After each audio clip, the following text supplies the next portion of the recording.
My name is Jeff from Straight Jacket Podcast. And I'm Kata Lauren with Straight Jacket Podcast. And today I have the honor of introducing our guest, Cali Sober Quinn. Welcome to California. Thank you. He flew in from Utah to be with us today. So thank you for showing up. Thank you for being willing to travel. You know, that's a big deal. I'm honored and I really appreciate that. I appreciate it. So a little bit about Cali Sober Quinn. He's amassed over 500,000 on Facebook and another 100,000 combined. There's probably 1 million of your followers across the board, correct? Right, yeah. Yeah, so huge movement and a conversation that I wanted to have because it is so controversial, you know, and I feel like the recovery community should be more united in the different methods of recovery because we are all birds of one feather. Right. One feathers of one bird. Yes, we are all feathers of one bird, and instead of, you know, outcasting people and being non-inclusive, you know, shooting our wounded, there is a place for everybody in the recovery world, whether that's Matt, whether that's Cali Sober, or complete and utter abstinence. If you're in recovery, your family. Yeah, I agree. Absolutely. Yeah. So tell us a little bit about yourself and your movement. Well, so I started Cali Sober not too long ago, actually. I started talking about the term about 4 years ago. Cali Sober is just a term that's used to describe people who are using plant medicines in their recovery. My version of Cali Sober, because Cali Sober is just a term. Right. My version of Cali Sober encompasses anybody who is not abstinent. Not 100% abstinent. Right. And Correct. that means all mood or mind-altering substances, whether it's mental health medications or, you know, or cannabis or whatever else. So you would consider mental health medications Cali Sober because of the book and what it says about mind-altering substances in general. Right. Okay, that makes sense. Right. And that's because for me, when I started my journey in Alcoholics Anonymous, I was 100% abstinent, well, you know, besides caffeine and nicotine. Right. And that started getting me thinking, like, well, this clause, no mood or mind-altering substances, includes caffeine and nicotine because those do alter my mood. I mean, I was drinking coffee and Red Bulls like it was, you know, nothing. And I'm not going to lie, I get anxious. I get that anxious feeling when I drink 3 Red Bulls. Right. Right? And so to me, I was like, well, I'm not over here, you know, selling myself for Red Bulls, so no. Like what is the line? I'm not doing it for cigarettes either, right? You know, and me personally, I didn't have a problem with cannabis either. You know, selling my things to get it, or you know, being out on the streets spending my rent money on cannabis. I was like, okay, well, so maybe my version of being, you know, abstinent, as they say in the rooms, also includes cannabis. You know, and so I started thinking, well, everybody's really just creating their own program in Alcoholics Anonymous. Right. Right. If they're not following the strict no mood or mind-altering substance clause, then they're not abstinent. And and so to me it was like, well, you know, what about my mental health? Because now, you know, I've got all this abstinence time, but I'm still going into my manic episodes, you know, because I'm raw dogging my mental health. And so I was like, okay, well, what about mental health meds? Is that, you know, because obviously if I'm getting taken out of a manic state because of my medication, then that is sober. Right. Because I can actually make rational, smart decisions. So where do I want to cut draw the line for myself? Because that's what everybody in AA is doing. Some people are on mental health meds and claiming abstinence. I don't think that's right. Because that kind of tells people, the newcomers, hey, I'm 100% abstinent, which means no mood or mind-altering substances. And for somebody who's new to the program, the rules are the rules. And that includes, you know, going to the doctor and getting, you know, Xanax or Adderall, which are mental health medications. With this new classification of cannabis being rescheduled, it is now a mental health prescription, right? So if we're going to allow mental health meds as the outside issues, then we have to include cannabis. And that's basically like that's where I came up with this idea of like, we're all just trying to make it. And so I don't care if you're on mental health meds. I don't care if you're using cannabis. I don't care if you're on Suboxone or if you're, you know, using Vivitrol or whatever else. To me, that is recovery. And so I started to think, well, what is this difference between being sober and being clean, because we hear it in the rooms, oh, well, he was clean, but he wasn't sober, right? Like, and I was like, well, what does that mean? Well, they call it a dry drunk, right? I removed all the substances, but I'm not working a program. I'm not working recovery. I'm not growing a community. I'm doing the same old stuff that I was doing, just without the drugs and alcohol. And so I was like, well, if you can be clean and not sober, you can be sober and not clean. Yeah. And then I started working in the mental health field and drug testing people who were prescribed to be on things like Wellbutrin and Abilify and Xanax and Adderall. And these medications were helping them manage, you know, their impulses and their cravings to go out and relapse. And because they had their mental health conditions under control, they didn't have those manic states that would make them go into search for relapse on, you know, harder things, because that's all we're doing is finding a way to self-soothe. And because we've conditioned our brain to find it, you know, on the streets or whatever, that's our survival skill. And so that's what we go back to. But when we are where we're supposed to be mentally, we don't search those things. Right.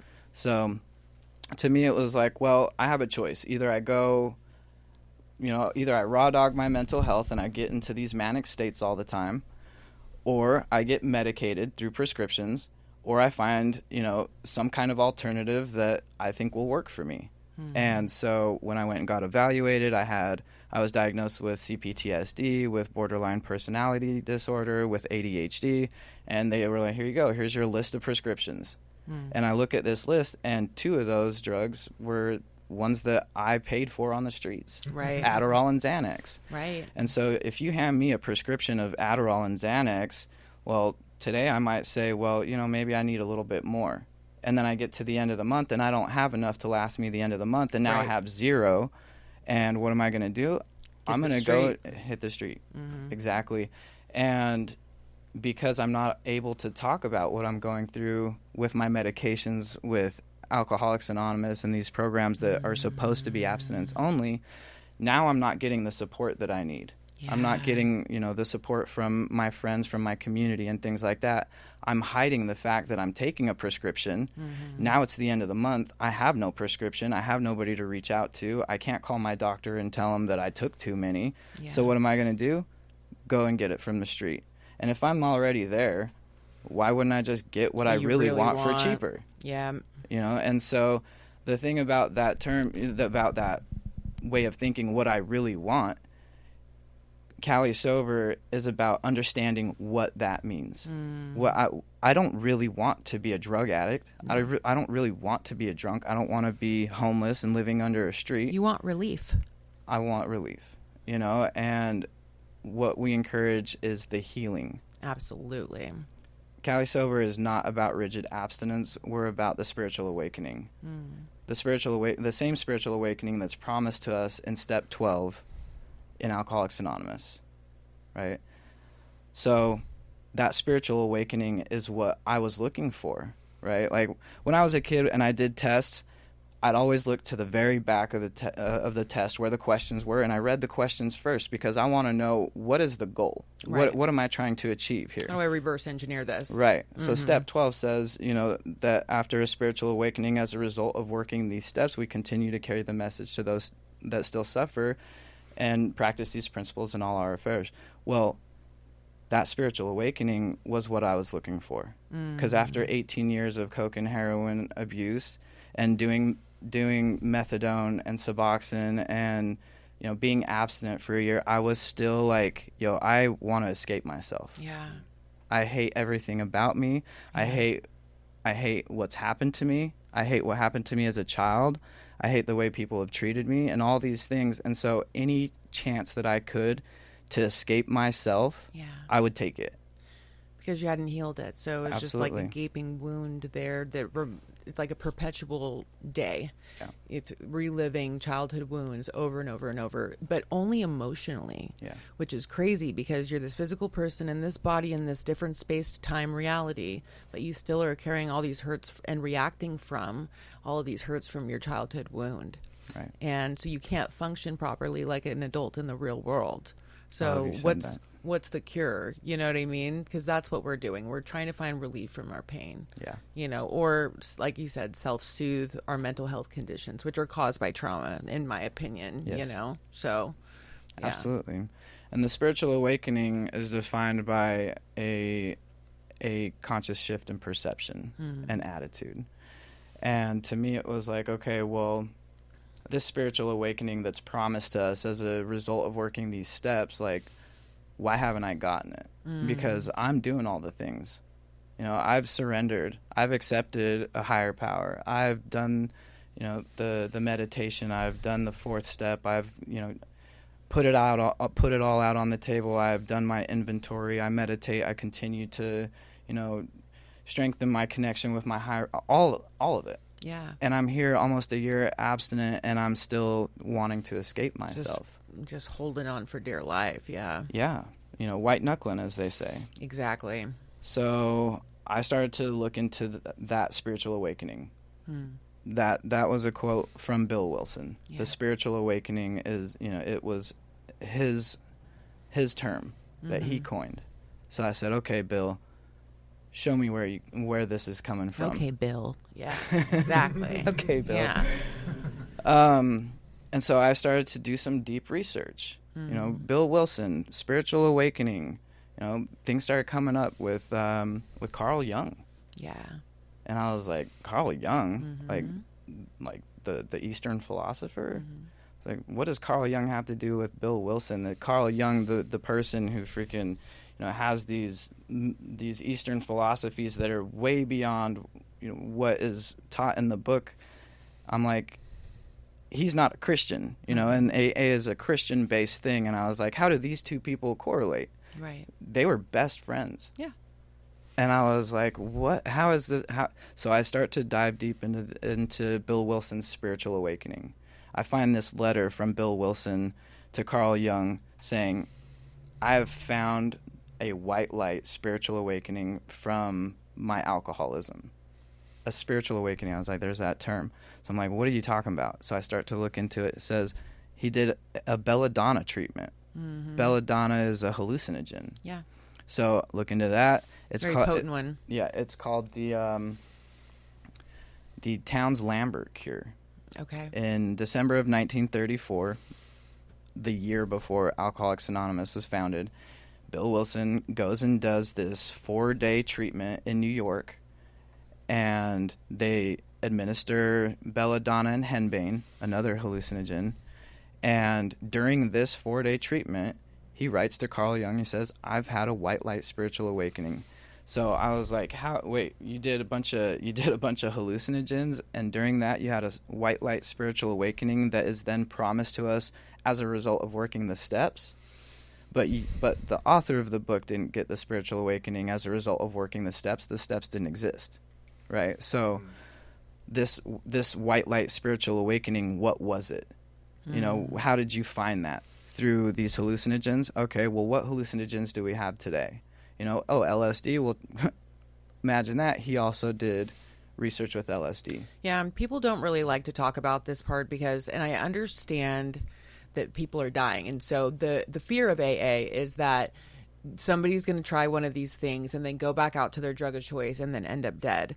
And my counter to that is that there's people in AA that are fully sober that are suicidal and want to die. And I was one of those people where I was completely abstinent and I was suicidal. I was miserable in my life and I couldn't figure out how to find my way out of it. And so I did a bunch of research and I tried psychedelics and I figured it'd be better than dying. It would be at least to try, you know, and it actually saved my life. I am now abstinent from them for my own reasons, but there is medicinal property. And it's not just that. It's like we've talked about ayahuasca and ibogaine treatments have bumped people completely out of heroin addiction, completely. Yeah. And it's like, why can't we have this conversation?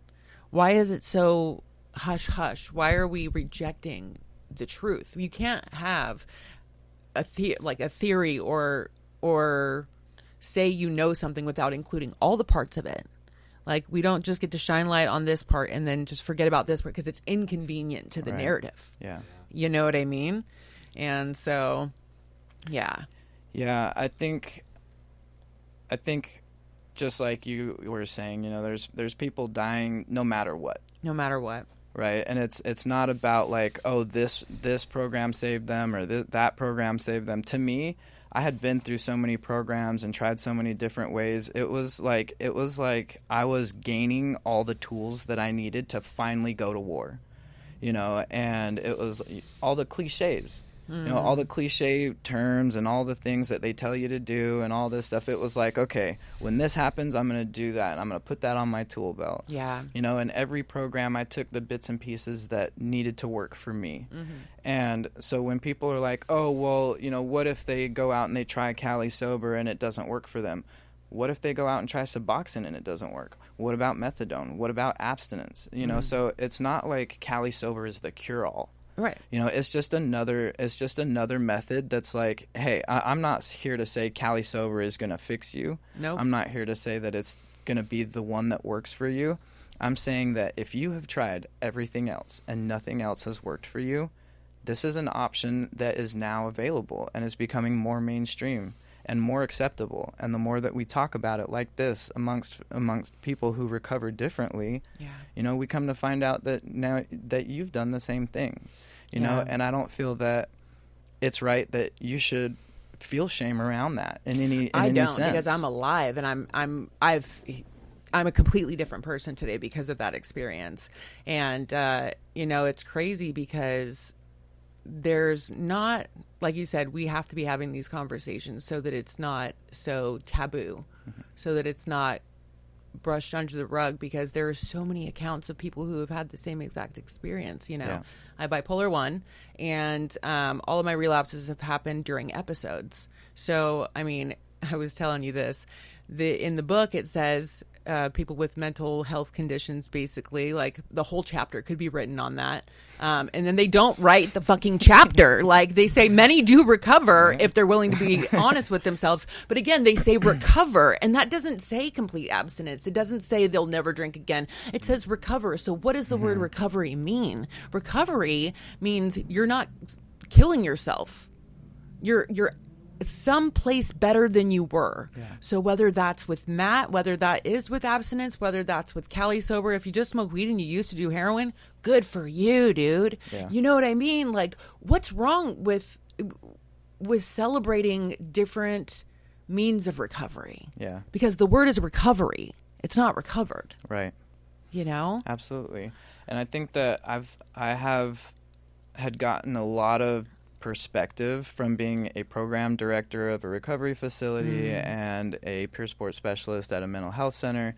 We see people come in all the time that have mental health conditions, that self-harm, that use substances and do all this stuff, and they come in and it's not the same as a recovery facility. No. The way that they're treated is so different. They're open and able to talk about like their medications and stuff like that. And I think that us not being able to talk openly about what we're going through, especially when it comes to mental health, which studies show like 65 to 95% of recovering addicts have dual diagnosis. Absolutely. It could be life or death, really. Right. Yeah. Especially with fentanyl out these days. Like, right. Being in this whole recovery thing, so many people that I know have died since fentanyl has come out. Yeah. So many. Right. And it's just, it's super sad, but then it kind of becomes like a regular thing. So it's like I'm You're kind of like, numb to it almost. Yeah. Because it happens so often, and that's not cool either. No, and just like I was saying, it's not a cure-all. Right. No. And it's not. It's a tool. Right. It's a tool. And the mushrooms didn't fix you. The mushrooms didn't fix me. Right. It's not a cure-all. Exactly. It gave me access to what needed to be uprooted, and I had to walk through it and do the work. And there was a lot of journaling. There was a lot of regulating. There was a lot of cold showers. There was a lot of breath work. There was a lot of it was not the mushrooms that did it, but it gave me access to those parts and the awareness to be like, because before I had these experiences, there was a 0.001 second lapse between me and a reaction. And after that experience, there's a pause in between something happening, triggering me, and me reacting to it, to where I can look at it. I have an awareness of it. I can look at it, be objective, step away from my emotions. What's the right decision here? And that was something that I was not afforded before this experience. So it gives you a pause, you know, and the ability to see it without the emotional drive there that's completely overpowering your sense and your logic. Yeah, I find that super fascinating, that perspective, because I kind of I could go off on some super deep tangent on how, you know, half of the population doesn't have an internal dialogue, which to me sounds like programming, you know, and that's kind of what we're stuck in when we condition our brains with these neurological passages that build around this survival mode. You know, we're constantly in this survival mode and we get stuck in that programming, right? We don't have that choice. That's where, you know, they say it's the disease, where that choice is taken away from us. That's programming. Yeah. That's programming. And then for me, it was like the mushrooms like pulled me out of being an NPC programmed human to be able to observe myself and be like, yo, you need to snap out, bro, because this is not what you were meant for. Right. Like you're an energy being, you're a creator, like snap out of it. And during that experience, I reverted back to my, I reverted back to my childhood self and was walking with myself through the woods. We get to this lake and there's a screen that's playing all of our memories on it. You know, all of the abuse, all of the abandonment, the bullying and all this stuff. And it showed happy times too. Yeah.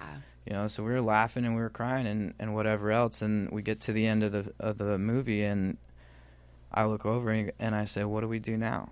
And he said, "Well, you have to make a choice." And I said, "What's the choice?" He said, "Do you want to live or do you want to die?"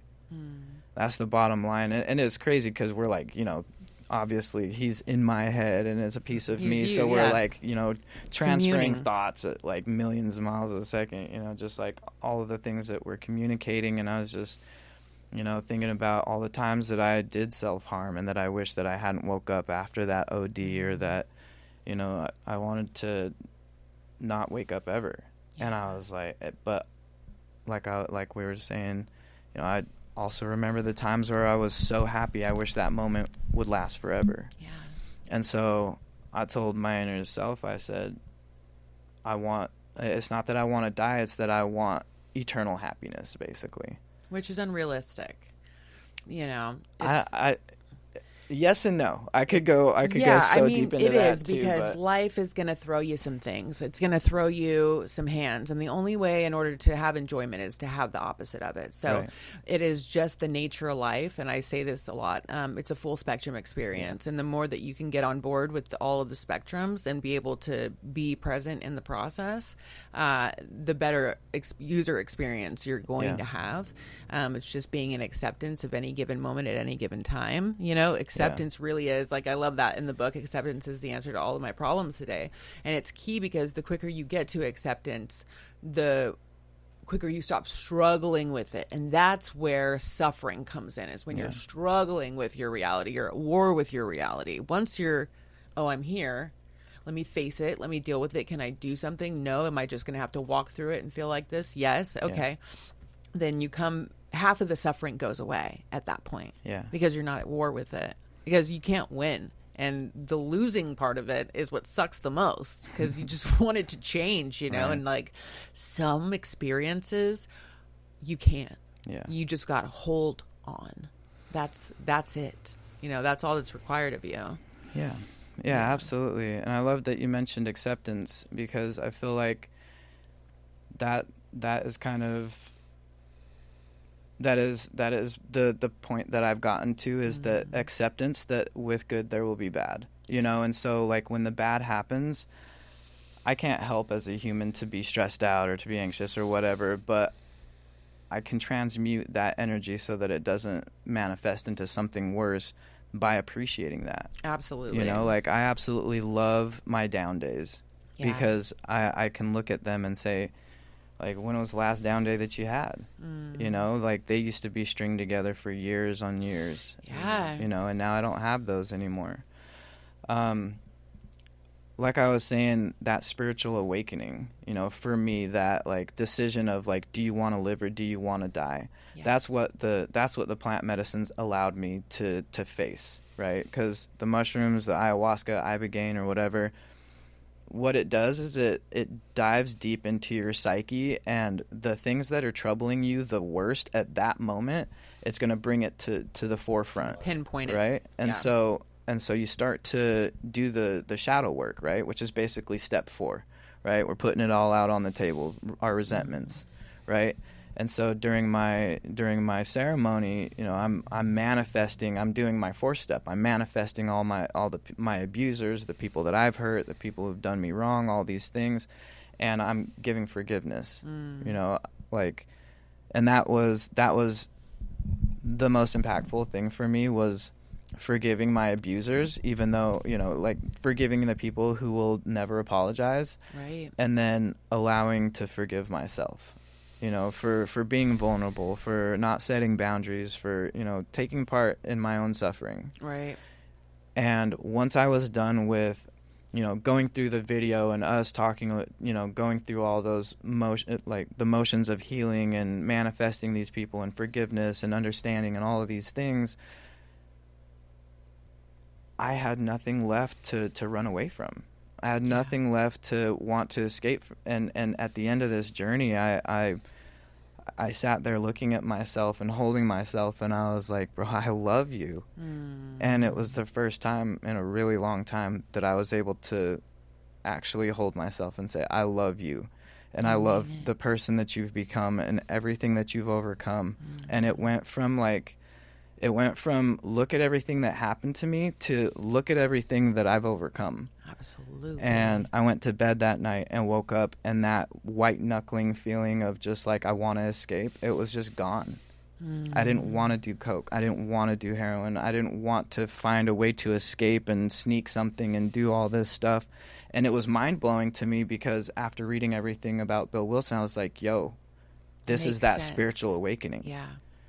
And so because I grew up in the rooms of AA, I was very reluctant to talk about it. Your family was in AA as well? No, I mean, like, grew up, like, started my recovery journey. Recovery in AA, I got you. I was really reluctant to talk about it, but at the same time, like you were just saying, like, I don't want to bogart the freaking healing. No. You know, I don't want to, like, tell everybody, oh, I've done it, I've, you know, no longer crave the escape, and then not tell anybody how I did it, you know? Messed up. Yeah. So I just started talking openly about it, because at the same time, I had nobody. Nobody, you know, I had come off of, like, I did the year of abstinence, ended up back in jail, and then, you know, went back to the streets, and then got sober again, and then did my ceremony. And that's when it clicked. But at that time, I had nobody. Like, all my friends had disowned me. You know, my sister and my mom were the only two who even wanted to talk to me. Yeah. Everybody else was gone. So it was like, well, if I start talking openly about this, like, I'm not going to lose anybody. Right. You know, my mom and my sister support what I'm doing, because they're like, dude, I don't care what you do. Just figure your shit out, because, like, 18 years, like, how much longer are you going to do this for? And I started asking myself the same question. Like, realistically, nobody wants to be a drug addict or an alcoholic forever. So if not forever, then, like, when? Do you think your mom had lost hope? Oh, 100%. She's told me many times. Yeah. She told me many times that her and my sister have basically come to accept that, you know, I was already dead. You were dead. Yeah. And that's what it is. It's like dead name. It's very similar to that theory. You know what I mean? Like, this person's alive, but it's not them. Right. And they're not living. Yeah. You know, it's almost worse, because it's the living dead. Yeah. And you get to experience them in their worst state and condition continuously, and you can do nothing to help them. It's the most powerless place to be, other than the place of the addict. It's the programming. You know, it's the programming that we've done to ourselves to try and survive through life. It's almost like, you remember that movie Click with Adam Sandler? I do remember that. Yeah. And he would press fast forward when he didn't want to deal with a moment. Yep, and that's what using is. That's what using is, right? But that remote every time he would do that, it would remember when it was fast forwarding, you know, during a certain situation where he was arguing with his wife or, you know, whatever else. And so that's exactly what's happening with our brains. Absolutely. We're building those neurological passages to allow us to complete a task without thinking about it, right? We do it with breathing, we do it with walking, we do it with driving. Automation. And the more we string these neurological passages together to survive, living on the streets, you know, just getting to the next day, selling ourselves, you know, manipulating people, stealing, you know, whatever survival skills we have to use to live on the streets. Right. It becomes that automation. I just wake up in the morning and I go out and I go and freaking rob and scheme and do these things. I go and pick up dope, and then I go home, use the dope, and nod out on the couch, and, you know. Back to it the next day. Exactly. Yeah. Groundhog Day. And so that spiritual awakening is what Cali Sober is about. That's what I founded the program around, is discovering that piece of yourself, discovering that it's not about the substances. It never was. Yeah. It's an abstinence is not gonna save us. It's about the healing that needs to happen. Sure, removing the substances helpful can allow you to have that clarity, that sobriety of the mind. Yes. Right? But so can medicine. Right? Like people on methadone, people on Suboxone, people on Vivitrol, you know. People on mental health medications. Mental health meds. Yeah. They get that moment of clarity to be like, yo, I need to make a change. You know, and so, I mean, these medicines, these plant medicines have been around much, much longer than any pharmaceutical. This is what the shamans were using. This is what the medicine men and the medicine women were using to heal people. Yeah. You know, and then the demonizing of the plant came in with, you know, with greed. The people in the timber industry and the freaking pharmaceutical industry and, you know, all these things, they were like, well, that's a threat and you can grow it in your backyard. You know, so we're going to remove being able to heal yourself, and now you're forced to do these things, right? And we start to become dependent on, you know, these big pharmaceutical companies, because it's way easier to just buy something in a bottle instead of having to, you know, grow your own whatever and process it and do the thing. You know, it makes me sad because to have 1 million followers of the Cali Sober program and you're one of the only people online talking about it. That means there's a lot of people that are living in silence, like in secret, because they found what works for them, but they're being rejected by their community. Yeah, it's right. It's really amazing. I'm honored. And if you would have told me 5 years ago that I was going to be the face of Cali Sober, you know, when I was living under a bridge shooting up the water that was running through in the stream, I would have been like, "You're crazy," right? You know. But it's just fascinating. My life has done a full circle.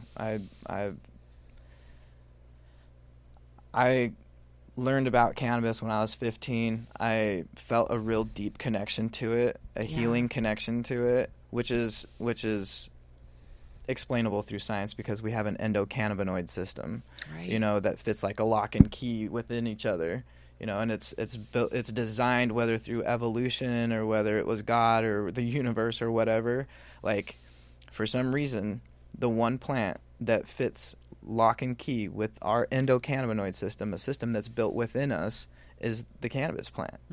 Interesting. You know, so cannabis doesn't work for me. I get really bad anxiety, so I used to love it, and I haven't smoked weed in years and years now, but I think they did something to it. It's not the plant it used to be. They've kind of morphed it into a real drug. It's like a real drug now. Like, it's not like regular weed. Like, I always say Snoop Dogg probably was paying chemists to keep up with his tolerance level. And like now the plant is just way more potent than it ever has been in human history. So yeah, I agree. And I love that you mentioned that, because what you're experiencing is an overstimulation of your CB1 receptor. Yeah, it's an overdose. So when of course, you know, like it's just like any drug. Yeah. You know, if you're going to take something, you can't take the whole thing your first time, you know. So yeah, you're going to smoke a couple of hits of some really strong stuff, like your receptors are going to become overwhelmed, and you could potentially go into what they call cannabis hyperemesis syndrome.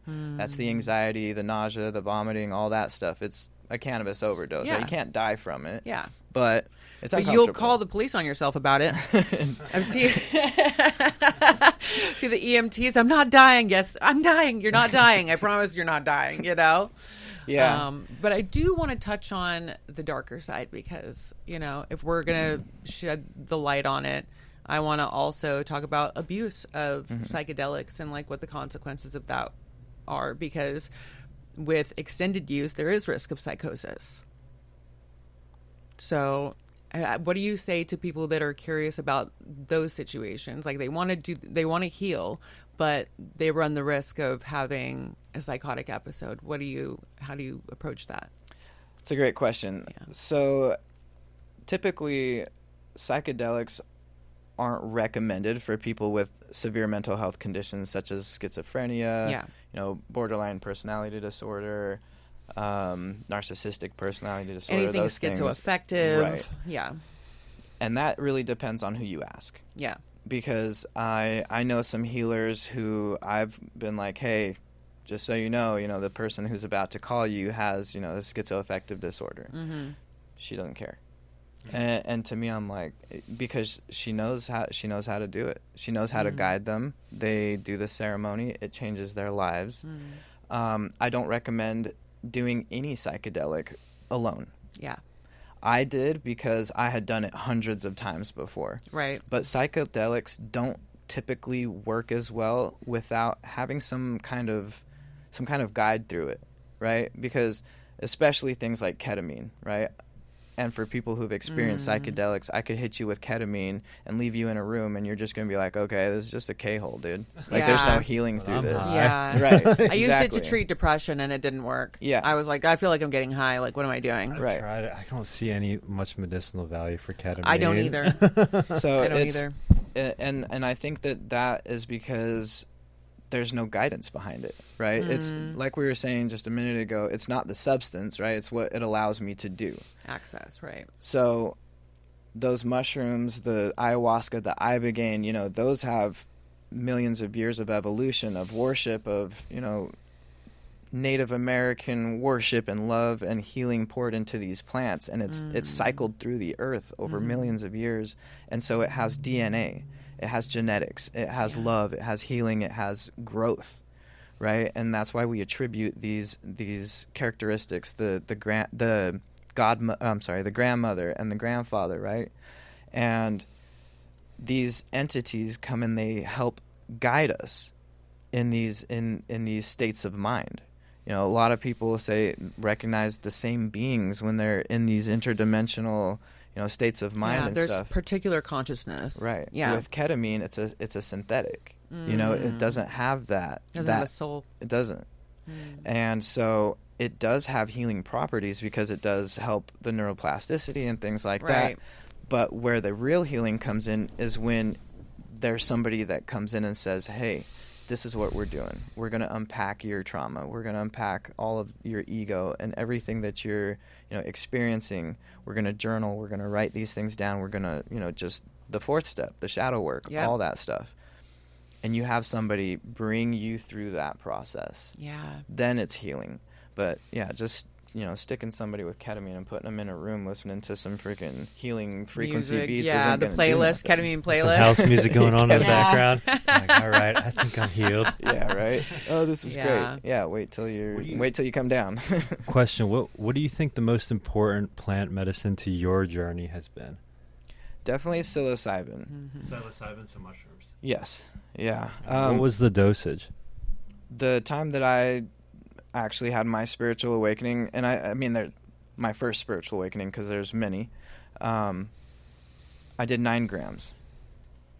And I hadn't done a whole lot of psychedelics, but I had done so many psychedelics as a teenager and stuff that, and I had a high tolerance to just about everything. Like, my receptors are shot up there, and so I was like, well, I want to make sure it works, Just be sure. Were you using it like an addict a little bit? What's that? Were we using it like an addict a little bit? Just more is better? They call that a hero's dose. Yeah. Yeah. No, I like that you asked that, because during that ceremony, actually, because that is something that I was concerned about, but at the same time, I was like, oh, well, I'm not scared. It's like, how many ibuprofen can I take? As long as it doesn't kill me, I think I'll be all right. During that ceremony, though, and my inner child told me, like, do you want to live? Do you want to die? I told him, I want to live. And he tells me, okay, I can give you all the happiness. You just can't escape or numb anymore. And I was like, what are you talking about, man? I'm in a different universe talking to my inner child right now, like I'm as far as it can be. He said, did you come here to heal or did you come here to escape? Yeah. And I said, I came here to heal. And that was something that I didn't use substances for. Right. And he told me, as long as you're using to heal and not escape, then we have no issues, and telepathically communicated every single instance that could be. I'm a recovering heroin and coke addict. If I get into an accident tomorrow and break my legs, I'm not going to refuse the morphine. Yeah. Because that's healing. I'm using that to heal. I'm not using it to escape. Intention is important. Right. Absolutely. Yeah. Once I recognize that I don't need that anymore, that I don't need the morphine, I'm going to stop taking it. Why? Because it's no longer healing me. And now the reason for why I'm taking it is perverted. Yeah. And that will void the contract with my inner child. Yeah. So now that's how I look at everything. What am I doing this for? Right. Am I doing this to heal or am I doing this to escape? So after that ceremony, a year and a half down the road, I was offered to do a free ketamine therapy. And in my head, I was like, that's something that I used to chase. And I said, okay, but also there's all these studies that I'm seeing about, ketamine therapy and it's being helpful and all this stuff. So from a healing perspective, I said, I'll try it to see if this will strengthen my recovery. I tried it. I didn't personally like it. Right. I said, I'm going to turn that down. Haven't done it since. Mm-hmm. That is healing. That is growth. And some people might say, oh, well, you did ketamine 2 years into your recovery. That's a relapse. I don't see that as a relapse because of the intention. Now, if I, in my brain, was like, oh, I'm getting a free ketamine therapy, heck yeah, maybe I can get a take-home script, maybe I can sell them, maybe I can, escape for a little bit, that's a relapse. Yeah. And so it's the same with cannabis. I'm not sitting here trying to use it to escape my life. Right. I'm using it to mitigate, my anxiety and my depression and things like that. And because of cannabis and because of psilocybin, I haven't taken my prescriptions in almost 5 years. And so to me, those prescriptions were part of what were keeping me stuck. And it's just me. That's not everybody. I love that you say that because, and that should be noted as well, like everybody is on their individual journey. Just because it worked for somebody else doesn't mean that that's going to be your blueprint. Right. But we all have our own experience and our own journey we have free will. That's why we have it, so that we can figure out what our path is, But you also have the 12 steps that you've kind of revamped. Yeah. Okay. Can you walk us through those? Yeah, absolutely. So this is the Cali Sober Recovery Program Handbook. It's just like the Alcoholics Anonymous book. It has the preamble, the traditions, our mission statement. It has all the steps which align with Alcoholics Anonymous. So theoretically, if you walked into a Cali Sober meeting from an AA meeting and you're like, oh, I'm working my 4th step, I'm doing my resentments, and you talk to somebody about it in Cali Sober, it would be the same step. So they're verbatim the same? No. They're not verbatim. The principles, so like step 1 is honesty, step 2 is belief, step 3 is hope, right? Those principles are almost identical. Yeah. But the steps, what they actually say is different. Like for step 1, we came to recognize that substance abuse, unhealthy behaviors, and obsessions have controlled our lives, leading us away from our true selves, right? It's basically came to believe that, our lives were unmanageable. Right. It's the same thing, just worded differently. And in this book, it also has, emotional frequency charts, talks about, frequency, vibration, the law of attraction, because I got a lot of my teachings from Carl Jung and from Maslow and from what Bill Wilson was studying when he got his spiritual awakening and what he was studying after trying to help people get to their spiritual awakening. Yeah. It also has steps, step work for every step. So if you don't have a mentor or if you're, wanting to work the steps but don't have help, you can work them straight in the book. It has. Really like that. Yeah. Thank you. I worked really hard on this. Yeah, it looks like because it. Sometimes people, I've noticed so many people just, they either can't find the right sponsor or they have a hard time approaching a sponsor. Yeah. You know? Yeah. So it's like, that's a good start. That's a good confidence builder. Yes. Yeah, for sure. Yeah, once you especially when you do something like the step 4 where you write down all your resentments and you've identified all the things, it's kind of like exposure therapy. You're like, oh, now that I see it down on paper, maybe I wouldn't feel so bad talking about it openly. Yeah. And it's just inching towards more recovery, More seeds. Yeah. Yeah. So the book also has, a relapse autopsy worksheet. If you have a relapse, it'll break, it has a worksheet so that you can break down, identify the event, zero in on the triggers, all these things. A system. Yeah. Giving people a system for living. It has a relapse prevention plan in it. It has daily reflections, deep reflection questions. It has reflection questions and emotional awareness. It has how to do a vision board and all that stuff. Any other gratitude work in there besides the vision board? Gratitude work as far as? Just like lists. I don't know, gratitude work. I know a lot of... Yeah, gratitude being huge. I think of lists, yeah.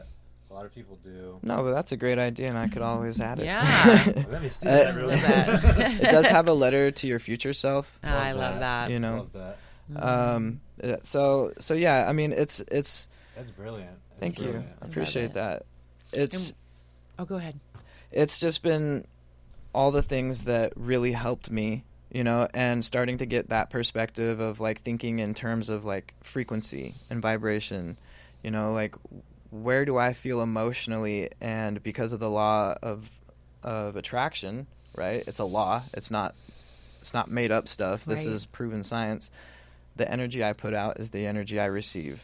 And so if I'm constantly down here on shame and guilt, why? Because I'm being constantly told that I'm an addict, I'm an alcoholic, I'm being fed this, demoralizing titles that I have to adopt. Chronically relapsing, and that makes me feel shame and guilt and whatever, How do they identify themselves in that program? Because, it's like, my name is Jeff, I'm an alcoholic. What's the identification? I love that. It says on the participant identification, we have a special thing for that. We believe that that titles like addict and alcoholic don't define us. I think that takes away from our power. I wholly believe that what you say is what you are. Right. So we tell our members, and it's written in the literature, we allow you to choose freely how you want to identify, but we encourage introductions that promote growth and empowerment. Yeah. And so I like to say, my name is Quinn, I'm in recovery. I used to say I'm sober today. I would say I'm sober today because I was chronically relapsing there for a bit. I'm like, I'm sober today. Like, that's what I can put together. At first it was true. Yeah. So I'm sober today, and that's all you get. But the one thing that I've learned about relapses is that the 999 days yesterdays are not as important as the one today that we get. Like, all those days added up, they're really cool. If you can accomplish that, then that's a huge accomplishment. You should be so proud. But if you can't string together 365 days, but you do string together 50, or you string together 10 at a time, or whatever, if you're trying to be in recovery and you get through today being in recovery, then I'm fucking proud of you. Right. That's absolutely. the message. Yeah, absolutely. Whether it's on Suboxone or Vivitrol or cannabis or, whatever mental health med, like if you're not on the streets and you're like, yo, I'm trying, like you're making progress. Yeah, exactly. And I think that, it's imperative that all of us in recovery, just like you said, we join hands. There is no right way. Like I said, every single person is working their own program. Yeah. Because for one person, mental health meds may be abstinent. And for another person, it may be caffeine and it may be nicotine. You know what I mean? And so it's all about, like, that's why Cali Sober, it promotes transparency. Yeah, I don't care. I don't honestly really care what you want to call yourself, whether it's clean or sober or Cali sober or whatever. I honestly don't care. What I want is for you to be open and transparent with me. Yeah. It's just like what we want for our kids. Yeah. You know what I mean? I really like I really like the direction you're going. Thank you. Tell us where we can find you. On all socials, Cali Sober Quinn. On my Facebook, it's Quinn LePere. Go ahead and try and figure out how to spell that. And we'll put it in the description below as well. Awesome. So if you're looking for him and you want to get connected with Cali Sober Quinn, you can go down to the description of this podcast or YouTube episode. And do you have anything else that you want to tell us? A plug? I remember you had a supplement, didn't you? Oh yeah. Yeah. So besides the Cali Sober handbook that we have, that you can work through with a sponsor or without one or whatever else, we also have, our private groups for anonymity purposes. Yeah. We have them in 3 different countries: Australia, Canada, and United States.